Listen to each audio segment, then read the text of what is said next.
मित्र नमस्कार. आज अनेकांचा एका गोष्टीनं पोटशूळ उठतो. ते म्हणजे आपण एवढी लोकं एकत्र येऊन यांना ट्रोल करतो, यांना सोशल मीडियावर जगू देत नाही, बोलू देत नाही. या लोकांना आरक्षण नाही, या लोकांना कोणत्याही सोयीसुविधा नाहीत, तरीसुद्धा हे लोक अग्रभागी का राहतात? तरीसुद्धा ही जात प्रगत का आहे?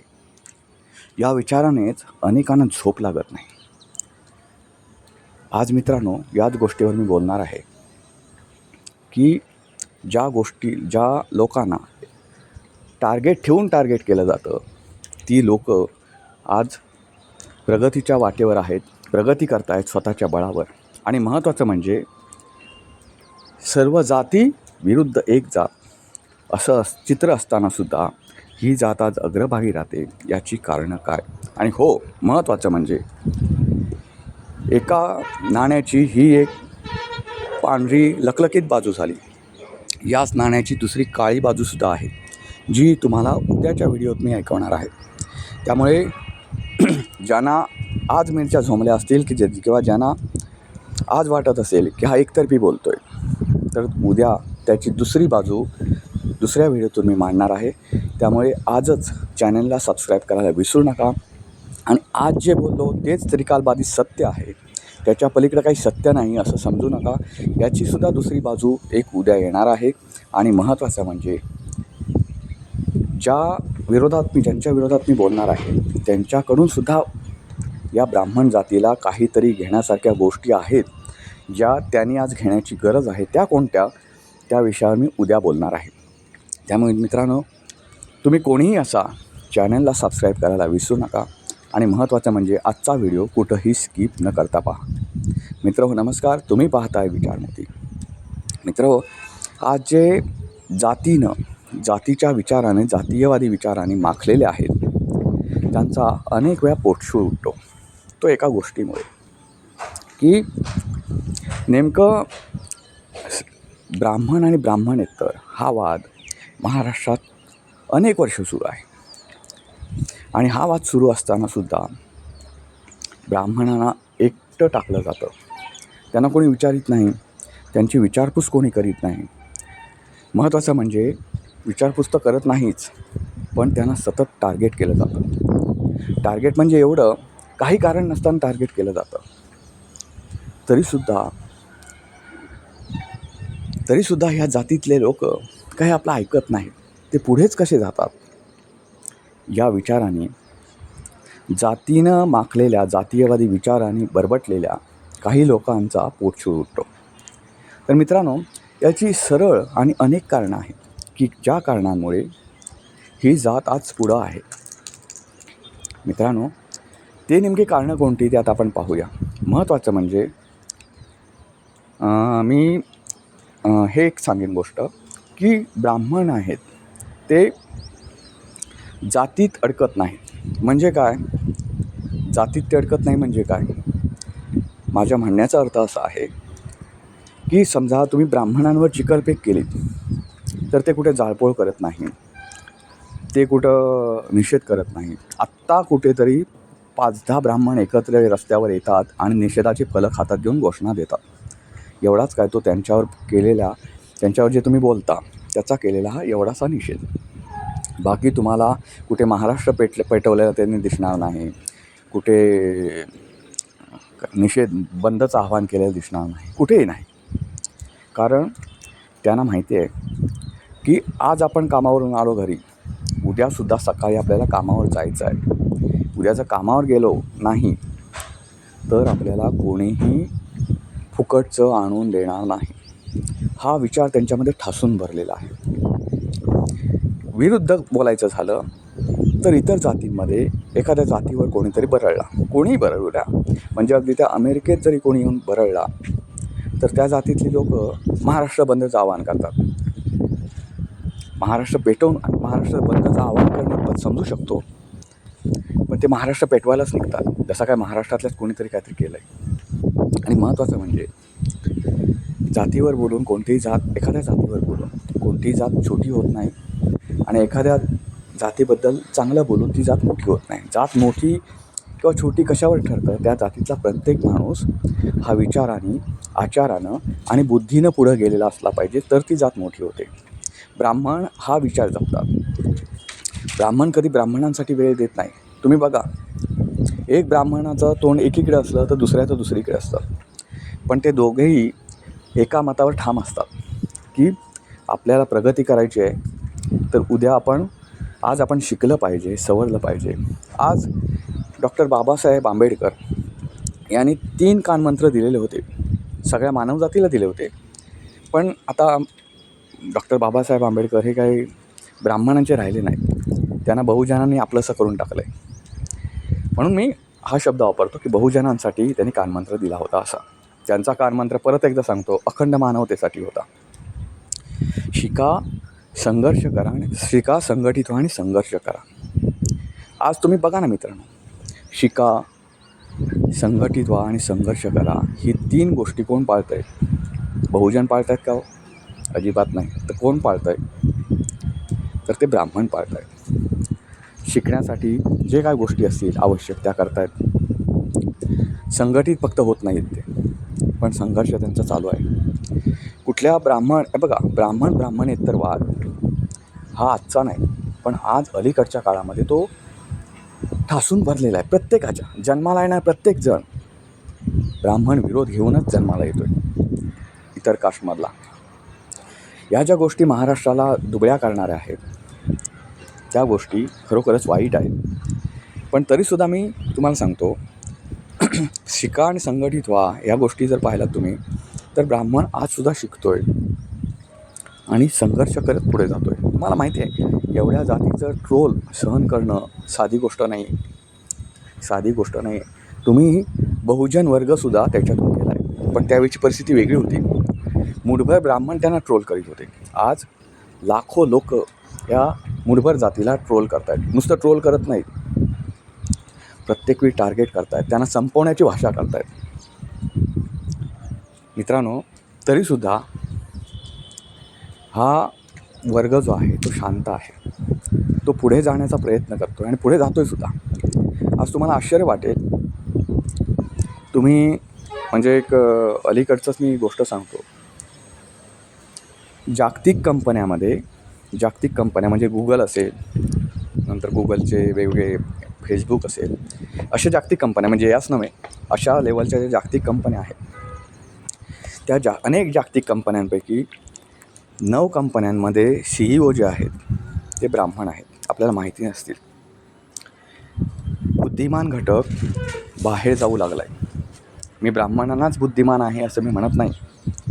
जे कोणी बुद्धिमान आहे, जे कोणी इतर जातीतलेही असतील, तो वर्ग इतर ठिकाणी जाऊ लागला, इतर देशांमध्ये आसरा शोधू लागला आहे. आणि मित्रांनो, नेहमी लक्षात ठेवा, राष्ट्र असतं, कोणतंही राष्ट्र हे बुद्धिमंतांच्या बुद्धीच्या जोरावर उभं राहतं, आरक्षणाच्या जोरावर नाही. तुम्हालासुद्धा पुढं जायचं असेल तर असं समजू नका की मला आरक्षण आहे, जा आपण. मी तुम्हाला एक उदाहरण सांगतो मित्रांनो. तुम्ही टीमध्ये कधीतरी चढला असं, टीमध्ये प्रत्येकजणाने प्रवास केला असं. टीमध्ये विविध जागा ह्या राखीव असतात, म्हणजे महिलांसाठी 5 सीट राखीव असतात. मला सांगा, एखाद्या टीमध्ये 50-55 प्रवासी आहेत, 54 प्रवासी आहेत. 54 जणांना बसायची मुभा असते. 54 प्रवासी आहेत. त्याच्यामध्ये 3 महिला आहेत. त्यामध्ये 3 महिला आहेत. तर त्या महिला काय म्हणतील, जाऊ देत, चढू देत पुरुषमध्ये, आपण उशिरानं जाऊ, आपल्यासाठी काय सीट राखीव आहेत. समजा 60 प्रवासी चढत आहेत, परत एकदा सांगतो, 60 प्रवासी चढत आहेत, पण 3च महिला आहेत. त्या महिला काय म्हणतील, जाऊ दे, आपल्यासाठी आरक्षित सीट आहे, कशाला जायचं, आपण आरामात चढू, आपली सीट कोण बळकवणार आहे. त्यामुळे त्या चढण्याचा प्रयत्न करीत नाही लवकर आणि मग मागे राहतात. आयुष्याची सुद्धा तशी गोष्ट आहे. आरक्षणात तुम्ही किती पुढे जाणार. डॉक्टर बाबासाहेबांनी जे आरक्षण दिलं ते सामाजिक स्तर सुधारण्यासाठी. आज मला म्हणजे डॉक्टर बाबासाहेब आंबेडकर यांच्या जयंती दिवशी एक भीमसैनिक भेटला. अनोळखी होता माझ्यासाठी, म्हणजे अशी काही आमची ओळख वगैरे नव्हती. त्यांना सांगताना असं सांगितलं की आज आम्ही जे कोणी आहोत, तुमच्या खांद्याला खांदा लावून बोलतो आहे, तुमच्या खांद्याला खांदा लावून आम्ही पुढं जातो आहे, ते फक्त बाबासाहेबांमुळे. त्यांचे विचार मान्य करण्यासारखे आहेत, बरोबर आहेत. कारण एका गोष्टीमुळे सामाजिक स्तर उंचावला आणि सामाजिक स्तर उंचावल्यानंतर आज ते एकोप्यानं म्हणजे ब्राह्मणांच्या बरोबरीनं पुढे जाऊ लागले, हे मान्य आहे. आणि त्याच एका कारणासाठी बाबासाहेबांनी आरक्षण नावाची ही गोष्ट सुरू केली. बाबासाहेबांना एवढं तर माहिती होतं, बाबासाहेबांना आपण प्रज्ञासूर्य म्हणतो, तर त्या सूर्याला एवढं तर कळत असेल की बाबा राष्ट्र हे बुद्धिमंताच्या जोरावर चालतं, इतरांच्या जोरावर नाही. ज्यांना बुद्धी नाही त्यांच्या जोरावर चालत नाही, हे तर त्यांना माहिती होतं. तरी त्यांनी आरक्षण का दिलं? तर हा घटक खूपच मागे पडलेला आहे, खूपच मागे पडलेलं. आता तुम्हाला असं वाटत असेल की आरक्षणानं आपली जात पुढे जाईल, तर अजिबात जाणार नाही. मी तुम्हाला सांगतो, उलट आरक्षणाचं अपयश काय माहिती आहे का? आरक्षणाचं अपयश असं आहे की आज इतर समाज जो ओपनमध्ये आहे, नुसता ब्राह्मण नाही, जे कोणी ओपनमध्ये आहेत, ते आरक्षित गटाला अनेकदा पाण्यात पाहतात. याच्यासाठी पाहतात कारण जो आरक्षित गट आहे तो अशा तऱ्हेनं एक्साईट होतो की आरक्षण आमच्या बापाचं नाही कुणाच्या आरक्षण आमच्या हक्काचं नाही कुणाच्या बापाचं. अरे मित्रांनो, एवढं एक्साईट होऊ नका. तुम्ही आरक्षणासाठी लढताय किंवा आरक्षण घेताय, आरक्षण दुबळ्या घटकाला दिलं जातं, हे पहिलं लक्षात ठेवा. आरक्षण हे दुबळ्या घटकाला दिलं जातं, हे पहिलं लक्षात ठेवा. मग दुसऱ्या गोष्टी लक्षात ठेवा. त्यामुळे तुम्ही दुर्बळ आहात. तुम्ही जेव्हा या आरक्षणाच्या कुबड्या फेकून द्याल आणि म्हणाल चला बाबासाहेबांनी दिलेल्या आरक्षणानं आम्ही मोठे झालो, आता तुमच्याशी बौद्धिक लढाई खेळायला आम्ही पुरेसे आहोत. ब्राह्मणांकडून सगळ्यांनी एक गोष्ट नक्की शिकली पाहिजे. ती गोष्ट म्हणजे एवढं मोठं ट्रोलिंग होतं आहे, एवढं मोठं समाजविरोधी वातावरण आहे, आपल्या समाजाच्या विरोधात वातावरण आहे. आपल्याला पुढे जाण्याची एकही संधी सरकारनं दिलेली नाही. उलट आहेत ते काटे कुठे पेरून ठेवलेत आपल्या वाट्याला. तरीसुद्धा आज प्रगत समाज कुठला? तर ब्राह्मण. आता अनेक जण याच्यावर कॉमेंट्स अशा टाकतील की इतर समाजातले लोकंसुद्धा पुढे गेले. त्या कॉमेंट्स ब्राह्मण समाज पुढे गेलेला नाही, तो मागे राहिला, असं पण पोटचूळ उठणारे काही लोक कॉमेंट्स टाकतील. माझा त्यांना एकच सवाल आहे, बाबासाहेबांनी आरक्षण दिलं दुबळ्या घटकाला म्हणून. जो घटक दुबळा आहे, जो अन्याय अत्याचाराने पीडित आहे अनेक वर्ष, जो मागे पडलेला आहे, ज्याला हे म्हणजे खूप गरिबी त्याच्या पाचवी, अशा लोकांना सामाजिक स्तर उंचावण्यासाठी परत मी एकदा सांगतोय, आरक्षण दिलं. तर मला सांगा, आज जर तुम्ही ब्राह्मण मागे आहे म्हणता, तर त्यांना आरक्षण द्यायला पाहिजे ना खरं. तर मागतात का कधी आरक्षण? एक कुठेतरी निवेदन दिलेलं असेल तुम्हाला, ते सांगू नका की यांनी आता मागतात आरक्षण. कोणी मागत नाही. उलट एक 3-4 वर्षापूर्वी पुण्यामध्ये अखिल भारतीय ब्राह्मण संमेलन झालं होतं, बहुभाषिक ब्राह्मण संमेलन. त्याच्यात ब्राह्मणाने एक असा ठराव केला की आपण आरक्षण नावाची गोष्ट कधी मागायची नाही, आपण बुद्धिवादीच राहायचं कायम. आज तुम्ही जे आरक्षित घटक आहेत त्यांच्यावर एक असा शिक्का मारला गेला आहे की तुम्ही बुद्धिवादी नाही किंवा होऊही शकत नाही. असं नाही की आता मला सांगा, आरक्षण किती टक्के असतं हो मित्रांनो? 10% असेल, एखाद्या गोष्टीला 12% असेल, म्हणजे 100रातले फक्त 10 ते 12 लोक तुमचे भरले जातील. आणि म्हणजे एका घटकाच्या आरक्षण सगळं मिळून 50% आहे समजा, पण ते 50%, 52% जे आहे ते सगळं आरक्षित जे सगळे घटक आहेत त्यांना तेवढं आहे. म्हणजे जे ओपनमध्ये आहे त्यांना किती संधी आहे? ते ओपनमध्ये असून कुरकुर करत नाही, पण तुमच्यामध्ये अजूनही कुरकुर आहे. तुम्ही सुखी झालात का आरक्षणानं? तुम्ही सांगा. सुखी म्हणतो आहे, तुमचा सामाजिक स्तर लेवल वाढली, ब्राह्मणांबरोबरीनं त्यांची बरोबरी करू लागला, ते मला मान्य आहे. पण तुम्ही सुखी झालात का सांगा? तुम्ही सुखी झालात का? आज सुखी जर मी म्हटला कोणी, ब्राह्मणांमध्ये आत्महत्या लोक किती करता हो? आणि तुमच्या इतर कास्टमध्ये आत्महत्येचं 99% प्रमाण इतर कास्टमध्येच आहे. मग या अर्थानं मी विचारतो, तुम्ही सुखी झालात का? नाही झालात. आता आपण मूळ मुद्द्याकडे येऊया की ब्राह्मण पुढे कसा. तर मग आणखी एक मगाशी तुम्हाला मुद्दा सांगितला, तो जाळपोळ वगैरे करीत नाही, तो नसत्या फंदात पडतच नाही. त्याला एक कळतं की ज्यांनी इतिहास घडवला, ज्यांनी स्वातंत्र्य लढ्यात योगदान दिलं, ते आता स्वर्गवासी झालेलं आहे. त्यांची तुम्ही अवहेलना करा, त्यांना तुम्ही शिव्या द्या, त्यांना काहीच फरक पडत नाहीत. कारण ते अशा ठिकाणी आहेत की ज्या ठिकाणी तुमचे आमचे हात पोचू शकत नाही. आणि जेव्हा पोचतील तेव्हा आपण स्मशानात गेलेलो असू. तुम्हाला एक उदाहरण सांगतो. बाबा महाराज सातारकर यांचं कीर्तनातलं एक छोटंसं हे आहे, तुम्हाला सांगतो. ते बाबा महाराज म्हणाले की देव आणि आपल्यातला फरक सांगतो. आपण देव व्हायला जातो, पण देव आणि आपल्यातला फरक काय. आपण अनेक वेळा म्हणतो की देव नाही, तर देवाला काहीच फरक पडत नाही. कारण त्या देवाला माहिती असतं की हा शेवटी मातीतच लोळणार आहे, हा शेवटी मातीतच मिसळणार आहे ह्याचा देह. त्यामुळे त्याला आपण शिक्षा कशाला द्या, त्याच्या कर्माची शिक्षा त्याला मिळणारच आहे. हां, पण देवानं जर म्हटलं की हा माणूस नाही उद्या, तर तुमच्या घरासमोर उद्या गर्दी बसलेली दिसेल, खूप लोक तुमच्यासाठी रडत बसतील. हा देवातलाही फरक आहे. त्यामुळे ज्यांना आपण चिखलफेक वगैरे करतो त्यांना काहीच फरक पडत नाही हो. तुम्ही त्यांच्या पुतळ्याची विटंबना केली. मी बाबासाहेब आंबेडकर यांच्या जयंतीदिनी तो व्हिडिओ बनवला, त्याच्यात मी असं म्हटलं होतं, पुतळ्याची जरी तुम्ही विटंबना उद्या केलीत तरी काहीच फरक पडत नाही त्या पुतळ्यांना. म्हणजे कारण ते पुतळे म्हणजे ते महापुरुषाचा होत नाही अर्थ. त्याला आपण मानतो की अमुक एका आकाराचा, अमुक एका उंचीचा, अमुक एका चेहऱ्याचा माणूस पुतळा असला की तो अमुक याचा पुतळा आपण मानतो. त्याच्यात काय त्याचं अस्तित्व नाही आहे त्या महापुरुषाचं. आणि ते महापुरुष कोणत्याही जातीचे धर्माचे असो, ते अशा ठिकाणी पोहोचलेले आहेत की त्यांची अवहेलना करण्यासाठी आपले हात पण तिथे पुरणार नाही, तेवढी आपली उंची पण नाही. त्यामुळे हा विषय. पण हे सांगणार कोणाला, कोण माणूस असा ऐकेल सांगा.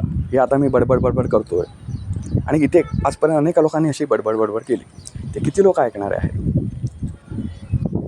कोणी ऐकणार नाही. उद्या कुठलंही तरी काय झालं तर पुन्हा एकदा महाराष्ट्र पेटवणार आणि त्याच्यात गोरगरीब जनता. होतं कसं काय माहिती आहे मित्रांनो, असं उद्या रोजच काहीतरी असं व्हायला लागलं आणि रोज आपलं महाराष्ट्र बंद, हे बंद सुरू झालं की जो सामान्य माणूस आहे ना, त्यांच्या मनात जो कोणी हा असं घडवतोय, विटंबना करतोय किंवा अशी जातीयवाद पेटवतोय, त्याला जेवढ्या शिव्या पडत नाहीत ना, तेवढ्या शिव्या महाराष्ट्र बंदचं आव्हान करणाऱ्यांना, सामान्य लोकांना त्रास देणाऱ्या शिव्या पडतात. त्यामुळे आज जे ब्राह्मण विरोधी वातावरण आहे ते तुमच्या विरोधी व्हायला वातावरण वेळ लागणार नाही. दुसरी गोष्ट, आपण आता दुसऱ्या मुद्द्याकडे येऊया.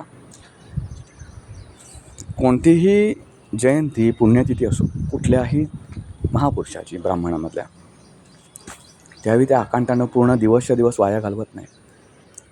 बघायला गेलं त्या महापुरुषाला वंदन करतात की नाही हा पण एक संशोधनाचा विषय आहे. ब्राह्मण त्यातलेच एखादा पुढारी असेल तर तो त्या पुतळ्याला हार घालायला जातो. बाकी पुतळे सगळे असेच पडून असतात, करत नाहीत ते वेळ वाया घालवत नाहीत. कारण त्यांचा एक ठाम विश्वास आहे, मी मगाशी म्हटल्याप्रमाणे, की आपण आपलं बघायचं. तुम्ही काय करता, तुम्ही जातीचं बघता, माझी जात. ब्राह्मण तसा माझी जात म्हणत नाही. आता पूर्वी काय म्हणत होते सोडून द्या बरं, पूर्वीच्या त्यांच्या ह्याच्याबद्दल बोलत नाही. ब्राह्मण समाज आज पुढे काय आहे सगळ्यामध्ये, याच विषयावर मी बोलतो आहे. त्यांनी काय केलं जुनं त्याच्याबद्दल मी आज बोलत नाही आणि त्याच्यावर मी वेळोवेळी बोललेलो आहे. मित्रांनो, ही गोष्ट अशी आहे की तुम्हाला एका ठराविक गोष्टीमध्ये अडकवण्यात आलं आहे. आता तुमच्यातले कोणीच पुढे गेलं नाही तसं नाही. ज्यांनी या जात धर्माच्या पलीकडे जाऊन विचार केला, बघा, बहुजनांमधील ज्यांनी जात धर्माच्या पलीकडे जाऊन विचार केला ते सगळे पुढे गेले. मी मगाशी म्हटलं की जागतिक कंपन्यांच्या 9 जागतिक कंपन्यांच्या CEO हे ब्राह्मण आहेत असं मी म्हटलं. म्हणजे इतर कुठल्या जागतिक कंपन्यांमध्ये इतर बहुजन नाहीत असं माझं म्हणणं नाही. मी तुम्हाला फक्त ब्राह्मणांची आकडेवारी सांगितली. बहुजनांमध्ये सुद्धा हुशार आहेत ना, पण कोण हुशार आहेत, ज्यांनी या पलीकडे विचार जाऊन केला, आपलं कसं मोठं होईल, आपण कसे मोठे होऊ याचा विचार ज्यांनी केला ते पुढे गेले. बाकीचे त्या चिखलातल्या कांबळासारखे चिखलातच राहिले. मित्रांनो, एक लक्षात ठेवा, ब्राह्मण जातीसाठी जगत नाही. जेव्हा कधी घरात एखादी गोष्ट चालून येते तेव्हा तो जातीचा कधी विचार केला तर, आता तो जातीसाठी जगत नाही. मी तुम्हाला उदाहरणं दिली का जातीसाठी जगत नाही असं मी म्हणतो. तो काबाड कष्ट करतो, तो बुद्धीनं विचार करतो आणि पुढं जातो. आज तुम्ही बघताय अनेक क्षेत्रात ब्राह्मणांचं वर्चस्व आहे. ते त्यांच्या या गोष्टीमुळे आहे. विरुद्ध कसं होतं माहिती आहे का, मी गेलो पुढे, माझ्या शेजारी अनेक ब्राह्मण राहतो, तो पुढे गेला. आमची वाडीच प्रत्येकजण स्वतःचा विचार करायला लागले. स्वतःचा विचार केल्यामुळे ते पुढं गेले. प्रत्येकजण स्वतःचा विचार करतो. मग कोणी ॲक्टर झाला, एका घरातला कोणी इंजिनियर झाला, एका घरातला कोणी डॉक्टर झाला, एका घरातला आणि कोणी झाला. तर सगळेजण पुढे गेले. सगळेजण पुढे गेल्यामुळे ब्राह्मण जात पुढे जाते. विरुद्धार्थी, आता तुमच्यातली एखादी जात घ्या, तो प्रत्येक वेळ झाला जातीचा विचार, जातीच्या नावानं बोंबा मारणार. याच्यात होतं कसं काय माहिती आहे का, तुम्ही पहिला जातीचा विचार करता, नंतर स्वतःचा विचार करता. ब्राह्मण असं नाही करेल. ब्राह्मण पहिले स्वतःचा विचार करतात, नंतर कुटुंबाचा विचार करतात आणि शेवटी सगळ्यात जातीचा वेळ पडला तर. हा फरक आहे मित्रांनो. आज ब्राह्मण समाज पुढं का गेला याविषयी मी बोललो. पण उद्याच्या भागात बहुजनांकडून सुद्धा काही गोष्टी ब्राह्मणाने आज घेणं गरजेचं आहे. खरंच घेणं गरजेचं आहे. त्या विषयावर मी उद्याच्या व्हिडिओत बोलणार आहे. तर उद्याचा व्हिडिओसुद्धा नक्की बघायला विसरू नका. आणि महत्त्वाचं म्हणजे चॅनलला सबस्क्राईब करायला विसरू नका. पुन्हा भेटू पुन्हा एका अशाच नवीन व्हिडिओसह. तोपर्यंत नमस्कार.